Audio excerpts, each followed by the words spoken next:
بسم اللہ الرحمن الرحیم۔ السلام علیکم ورحمۃ اللہ وبرکاتہ۔ آج ہم گریڈ 6 کے مطالعہ قرآن کے آخری اسباق سورۃ الفلق اور سورۃ الناس پڑھیں گے، جس میں ہم ان دونوں سورتوں کے شان نزول، تعارف اور اس کے خلاصۂ تفسیر پر بحث کریں گے۔ یہ صورت یعنی سورۃ الفلق اور اس کے بعد کی سورۃ الناس دونوں صورتیں ایک ساتھ ایک ہی واقعے میں نازل ہوئی ہے۔ حافظ ابن قیم رحمہ اللہ نے ان دونوں صورتوں کی تفسیر یکجا لکھی ہے اور اس میں فرمایا ہے کہ ان دونوں صورتوں کے منافع اور برکات اور سب لوگوں کو ان کی حاجت اور ضرورت ایسی ہے کہ کوئی انسان اس سے مستغنی نہیں ہو سکتا۔ ان دونوں صورتوں کو سحر اور نظر بد اور تمام آفات جسمانی، روحانی دور کرنے میں تاثیر عظیم ہے، اور حقیقت کو سمجھا جائے تو انسان کو اس کی ضرورت اپنے سانس اور کھانے پینے اور لباس سب چیزوں سے زیادہ ہے۔ اس کا واقعہ مسند احمد میں اس طرح آیا ہے کہ نبی کریم صلی اللہ علیہ وآلہ وسلم پر ایک یہودی نے جادو کر دیا تھا، جس کے اثر سے آپ صلی اللہ علیہ وسلم بیمار ہو گئے۔ جبرائیل امین نے آ کر آپ صلی اللہ علیہ وسلم کو اطلاع کی کہ آپ پر ایک یہودی نے جادو کیا ہے، اور جادو کا عمل جس چیز میں کیا گیا ہے وہ فلاں کنویں کے اندر ہے۔ آپ صلی اللہ علیہ وآلہ وسلم نے وہاں آدمی بھیجے اور وہ یہ جادو کی چیز کنویں سے نکال لائے۔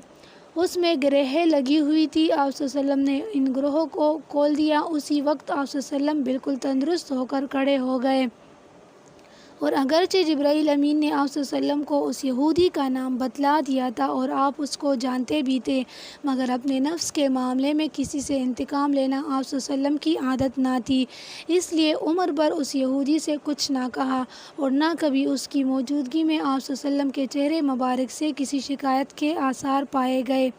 وہ منافق ہونے کی وجہ سے حاضر باش تھا، اور صحیح بخاری کی روایات حضرت عائشہ رضی اللہ عنہا سے یہ ہیں کہ آپ صلی اللہ علیہ وسلم پر ایک یہودی نے سحر کیا تو اس کا اثر آپ صلی اللہ علیہ وسلم پر یہ تھا کہ بعض اوقات آپ صلی اللہ علیہ وسلم محسوس کرتے تھے کہ فلاں کام کر لیا ہے مگر وہ نہیں کیا ہوتا۔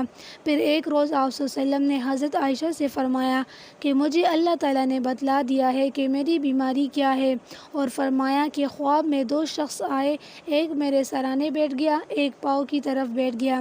سرانے والے نے دوسرے سے کہا کہ ان کو کیا تکلیف ہے؟ دوسرے نے کہا کہ یہ مسحور ہے، یعنی اس پر جادو ہوا ہے۔ اس نے پھر پوچھا کہ سحر ان پر کس نے کیا ہے؟ اس نے جواب دیا کہ لبید بن عاصم نے، جو یہودیوں کا حلیف اور منافق ہے۔ اس نے پوچھا کہ کس چیز میں جادو کیا ہے؟ اس نے بتلایا کہ یہ ایک کنگھے اور اس کے دندانوں میں۔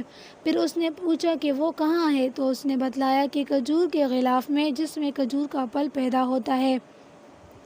بئر زروان ایک کنویں کا نام ہے، اس میں ایک پتھر کے نیچے مدفون ہے۔ آپ صلی اللہ علیہ وسلم اس کنویں پر تشریف لے گئے اور اس کو نکال لیا، اور فرمایا کہ مجھے خواب میں یہی کنواں دکھلایا گیا تھا۔ حضرت عائشہ رضی اللہ عنہا نے فرمایا کہ آپ صلی اللہ علیہ وسلم نے اس کا اعلان کیوں نہ کر دیا کہ فلاں شخص نے یہ حرکت کی ہے۔ آپ صلی اللہ علیہ وسلم نے فرمایا کہ مجھے اللہ تعالیٰ نے شفا دے دی، اور مجھے یہ پسند نہیں کہ میں کسی شخص کے لیے تکلیف کا سبب بنوں۔ مطلب یہ تھا کہ اس کا اعلان ہوتا تو لوگ اس کو قتل کر دیتے یا تکلیف پہنچاتے۔ اور مسند احمد کی ایک روایت میں ہے کہ آپ صلی اللہ علیہ وسلم کا یہ مرض 6 مہینے تک رہا، اور بعض روایتوں میں یہ بھی ہے کہ جن صحابہ کرام کو معلوم ہو گیا تھا کہ یہ کام لبید بن عاصم نے کیا ہے، انہوں نے رسول اللہ صلی اللہ علیہ وآلہ وسلم سے عرض کیا کہ ہم اس خبیث کو کیوں قتل نہ کریں؟ آپ صلی اللہ علیہ وسلم نے وہی جواب دیا جو حضرت صدیقہ کو دیا تھا۔ اور امام ثعلبی کی روایت میں ہے کہ ایک لڑکا آپ صلی اللہ علیہ وسلم کی خدمت کرتا تھا۔ اس منافق یہودی نے اس کو بہلا پھسلا کر رسول اللہ صلی اللہ علیہ وسلم کا کنگھا اور کچھ اس کے دندانے اس سے حاصل کر لیے، اور ایک تانت کے تار میں 11 گرہیں لگائی، ہر گرہ میں ایک سوئی لگائی۔ کنگھے کے ساتھ اس کو کھجور کے پھل کے غلاف میں رکھ کر ایک کنویں میں پتھر کے نیچے دبا دیا۔ اللہ تعالیٰ نے یہ دو صورتیں نازل فرمائی جن میں 11 آیتیں ہیں۔ آپ صلی اللہ علیہ وسلم ہر گرہ پر ایک ایک آیت پڑھ کر ایک ایک گرہ کھولتے رہے، یہاں تک کہ سب گرہیں کھل گئی اور آپ صلی اللہ علیہ وسلم سے اچانک ایک بوجھ سا اتر گیا۔ اب ہم ان دونوں صورتوں کے فضائل احادیث کی روشنی میں بیان کرتے ہیں۔ یہ تو ہر مومن کا عقیدہ ہے کہ دنیا اور آخرت کا نفع و نقصان اللہ تعالیٰ کے ہاتھ میں ہے، بغیر اس کی مشیت کے کوئی کسی کو ایک ذرے کا نفع یا نقصان نہیں پہنچا سکتا۔ تو دنیا و آخرت کی تمام آفات سے محفوظ رہنے کا اصل ذریعہ ایک ہے کہ انسان اپنے آپ کو اللہ کی پناہ میں دے دے اور اپنے عمل سے اس کی پناہ آنے کے قابل بننے کی کوشش کرے۔ ان دونوں صورتوں میں یعنی پہلی سورۃ الفلق میں تو دنیاوی آفات سے اللہ کی پناہ مانگنے کی تعلیم ہے، اور دوسری صورت یعنی سورہ ناس میں اخروی آفات سے بچنے کے لیے اللہ کی پناہ مانگی گئی ہے۔ مستند احادیث میں ان دونوں صورتوں کے بڑے فضائل اور برکات منقول ہے۔ صحیح مسلم میں حضرت عقبہ ابن عامر کی روایت ہے کہ رسول اللہ صلی اللہ علیہ وسلم نے فرمایا کہ میں تمہیں کچھ خبر دے دوں کہ آج کی رات اللہ تعالیٰ نے مجھ پر ایسی آیات نازل فرمائی ہے کہ ان کی مثل نہیں دیکھی، یعنی قل اعوذ برب الفلق اور قل اعوذ برب الناس۔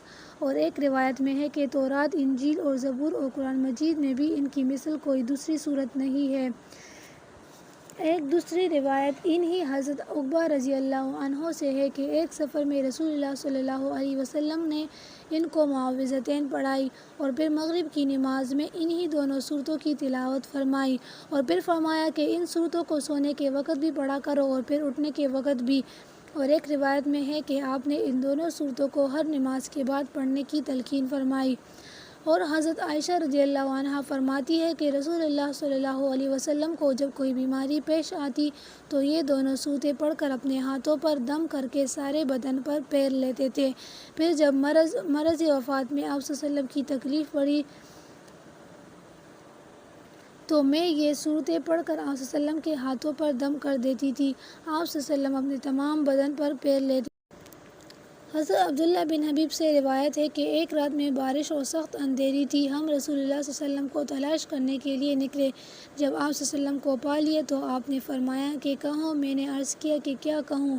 آپ صلی اللہ علیہ وسلم نے فرمایا قل هو اللہ احد اور معوذتین پڑھو۔ جب صبح ہو اور جب شام ہو 3 مرتبہ یہ پڑھنا تمہارے لیے ہر تکلیف سے امان ہوگا۔ خلاصہ یہ ہے کہ تمام آفات سے محفوظ رہنے کے لیے یہ دو صورتیں رسول اللہ صلی اللہ علیہ وسلم اور صحابہ کرام کا معمول تھا۔ اب ہم اس کا خلاصۂ تفسیر بیان کرتے ہیں۔ سورۃ الفلق کا آیت ہے قل اعوذ برب الفلق۔ فلق کے لفظی معنی ہے پٹنا، مراد رات کا پٹنا، صبح کا نمودار ہونا ہے، جیسا ایک دوسری روایت میں اللہ تعالیٰ کی صفت فالق الاصباح آئی ہے۔ اس کلمے میں اللہ تعالیٰ کی تمام صفات میں سے اس کو اختیار کرنے کی حکمت یہ بھی ہو سکتی ہے کہ رات کی اندھیری اکثر شرور و آفات کا سبب بنتی ہے اور صبح کی روشنی اس کو دور کر دیتی ہے۔ اللہ تعالیٰ کی اس صفت میں یہ اشارہ ہے کہ جو اس کی پناہ مانگے گا اللہ تعالیٰ اس کی تمام آفات کو دور فرما دے گا۔ من شر ما خلق۔ علامہ ابن قیم نے لکھا ہے کہ لفظ شر 2 چیزوں کے لیے عام اور شامل ہے، ایک آلام اور آفات جن سے براہ راست انسان کو رنج و تکلیف پہنچتی ہے، دوسرے وہ چیزیں جو آلام و آفات کا سبب بنتی ہے۔ اس دوسری قسم میں کفر اور شرک اور تمام معاصی بھی لفظ شر کے مفہوم میں داخل ہے۔ قرآن و حدیث میں جن چیزوں سے پناہ کا ذکر آیا ہے وہ ان دونوں قسموں میں سے کسی ایک میں داخل ہوتی ہے کہ یا تو وہ خود آفت یا مصیبت ہوتی ہے یا اس کے لیے سبب موجب ہوتی ہے۔ شر ما خلق کے لفظ میں ساری مخلوقات کا شر داخل ہے، اس لیے یہ کلمہ تمام شر و آفات سے پناہ لینے کے لیے کافی تھا، مگر اس جگہ 3 چیزوں کو ممتاز کر کے ان کے شر سے پناہ مانگنے کا علیحدہ ذکر فرمایا جو اکثر آفات و مصائب کا سبب بنتی ہے۔ پہلے فرمایا من شر غاسق اذا وقب۔ اس میں لفظ غاسق غسق سے مشتق ہے جس کے معنی ہے اندھیری کا پھیل جانا اور چھا جانا، اس لیے غاسق کے معنی حضرت ابن عباس نے رات کے لیے کیے ہیں۔ وقب وقوب سے مشتق کے معنی ہے اندھیرا پوری طرح بڑھ جانا۔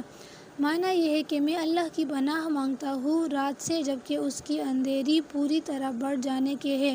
رات کی تخصیص کی وجہ یہ ہے کہ یہی وقت جنات اور شیاطین اور موذی جانوروں اور حشرات الارض اور چوروں اور ڈاکوؤں کے پھیلنے اور دشمنوں کے حملہ کرنے کا وقت ہوتا ہے، اور جادو کی تاثیر بھی رات میں زیادہ ہوتی ہے۔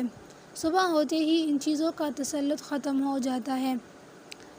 دوسری چیز یہ فرمائی کہ وَمِن شَرِّ النَّفَّاثَاتِ فِی الْعُقَدِ، نفاسات نفس سے مشتق ہے جس کے معنی ہے پھونک مارنا، اور عقد عقدۃ کی جمع ہے جس کے معنی ہے گرہ۔ جادو کرنے والے ڈورے وغیرہ میں گرہ لگا کر اس پر جادو کے کلمات پڑھ کر پھونکتے ہیں۔ النفاسات فی العقد کے معنی ہوئے گرہوں پر پھونکنے والیاں، مراد جادو کرنے والیاں ہے، اور لفظ نفاسات کا موصوف نفوس بھی ہو سکتا ہے جس میں مرد اور عورت دونوں داخل ہیں، اور ظاہر یہ ہے کہ اس کا موصوف عورتیں ہیں۔ عورتوں کی تخصیص شاید اس لیے کی گئی کہ جادو کا کام عموماً عورتیں کرتی ہیں، اور کچھ خلقتاً عورتوں کو اس سے مناسبت بھی زیادہ ہے، اور یا اس لیے کہ رسول اللہ صلی اللہ علیہ وسلم پر جادو کرنے کا جو واقعہ ان صورتوں کا سبب نزول ہوا، اس میں جادو کرنے والی ولید بن عاصم کی لڑکیاں تھیں جنہوں نے باپ کے کہنے سے یہ کام کیا تھا، اس لیے اس جادو کی نسبت ان کی طرف کر دی گئی۔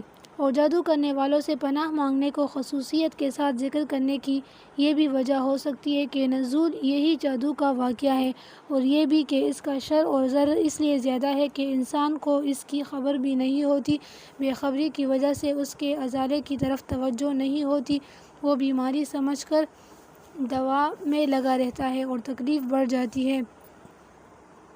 تیسری چیز جو خصوصیت کے ساتھ ذکر کی گئی وہ حاسد اور حسد ہے۔ اس کی تخصیص کی وجہ بھی یہی دونوں ہو سکتی ہے، کیونکہ آپ صلی اللہ علیہ وسلم پر جادو کرنے کا اقدام اسی حسد کے سبب سے ہوا۔ یہود اور منافقین آپ صلی اللہ علیہ وسلم کی اور مسلمانوں کی ترقی کو دیکھ کر جلتے تھے، اور ظاہر جنگ و جدال میں آپ صلی اللہ علیہ وسلم پر غالب نہیں آ سکے تو جادو کے ذریعے اپنی حسد کی آگ کو بجھانا چاہا، اور رسول اللہ صلی اللہ علیہ وسلم کے حاسد دنیا میں بے شمار تھے، اس لیے بھی خصوصیت سے پناہ مانگی گئی۔